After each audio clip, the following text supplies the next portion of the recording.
Salam, kami dari kelompok 3 membahas tentang tahap perkembangan kognitif menurut Piaget. Adapun anggota daripada kelompok 3 adalah 1. Mas Rogutom, 2. Astrid Ria Siregar, 3. Angel Olivia Simanulang, 4. Preti Silalahi, 5. Ronika Silalahi. Berikut pembahasannya. Sebelum kita masuk kepada pembahasan tahap perkembangan kognitif menurut Piaget, mari kita mengenal dulu siapa itu Piaget melalui biografinya. Jean Piaget lahir di Newcastle, Swiss, 9 Agustus 1896, meninggal 16 September 1980 pada umur 84 tahun. Ia adalah seorang filsuf, ilmuwan, dan psikolog perkembangan Swiss yang terkenal karena hasil penelitiannya tentang anak-anak dan teori perkembangan kognitifnya. Menurut Ernst von Glasersfeld, Jean Piaget adalah juga perintis besar dalam teori konstruktivis tentang pengetahuan. Karya Piaget pun banyak dikutip dalam pembahasan mengenai psikologi. Piaget memperoleh gelar PhD dalam ilmu alamiah dari Universitas Newcastle dan juga belajar sebentar di Universitas Zurich. Selama masa ini, ia menerbitkan 2 makalah filsafat yang memperlihatkan arah pemikirannya pada saat itu, tetapi yang belakangan ditolaknya karena dianggapnya sebagai karya tulis seorang remaja. Minatnya terhadap psikoanalisis, sebuah aliran pemikiran psikolog yang berkembang pada saat itu, juga dapat dicatat mulai muncul pada periode ini.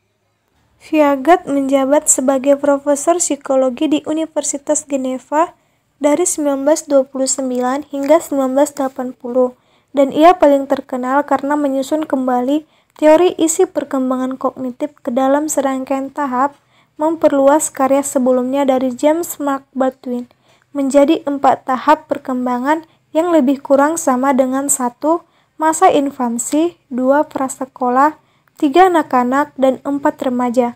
Masing-masing tahap ini dicirikan oleh struktur kognitif umum yang mempengaruhi semua pemikiran si anak atau suatu pandangan strukturalis yang dipengaruhi oleh filsuf Immanuel Kant.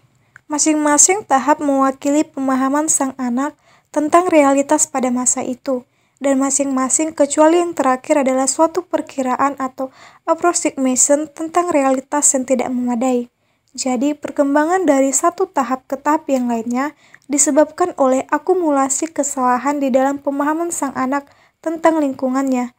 Akumulasi ini pada akhirnya menyebabkan suatu tingkat ketidakseimbangan kognitif yang perlu ditata ulang oleh struktur pemikiran. Ada 4 tahap perkembangan itu digambarkan dalam teori Piaget sebagai A. Tahap sensori motor atau dari kelahiran 0 sampai 2 tahun. Pada tahap ini, bayi menyusun pemahaman dunia dengan mengordinasikan pengalaman indera atau sensori.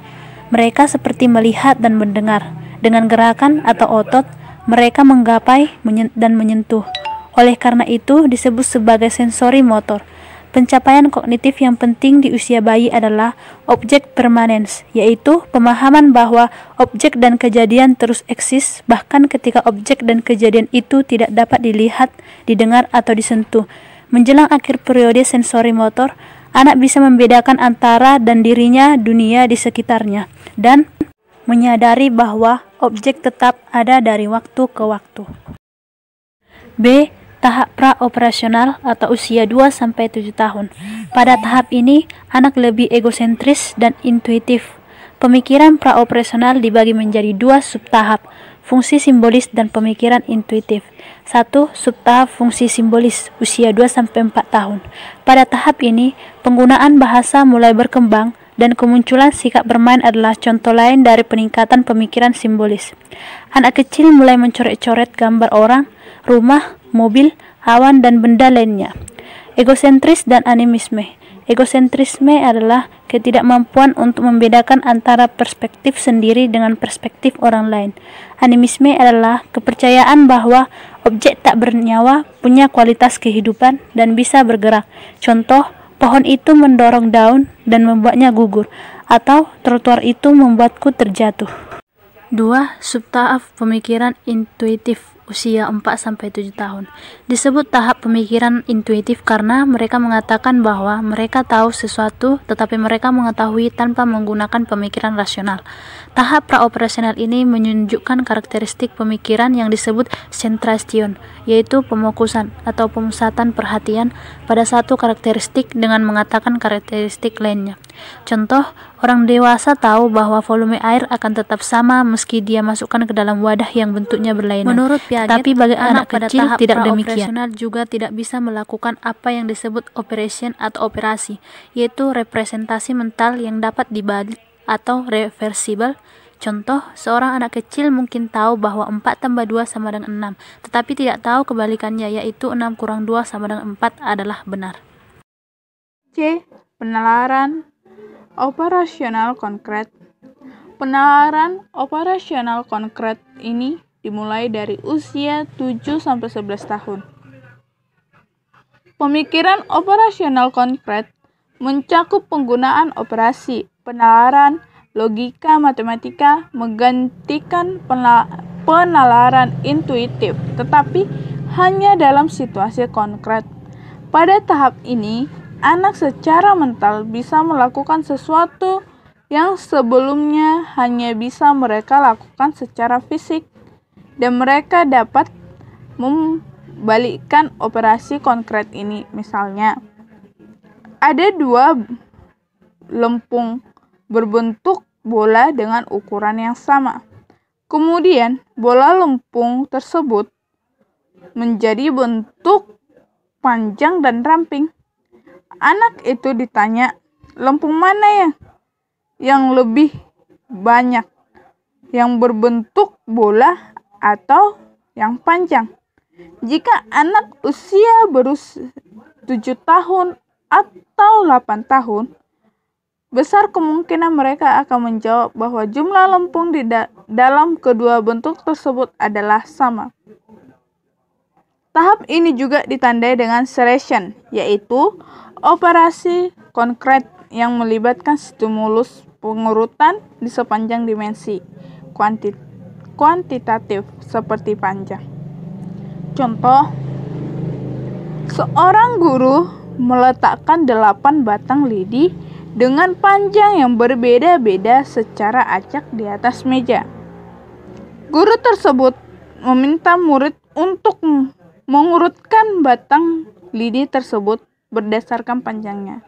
Pemikir operasional konkret dapat secara bersamaan memahami bahwa setiap batang harus lebih panjang dari batang sebelumnya, atau batang sesudahnya harus lebih pendek dari sebelumnya. D.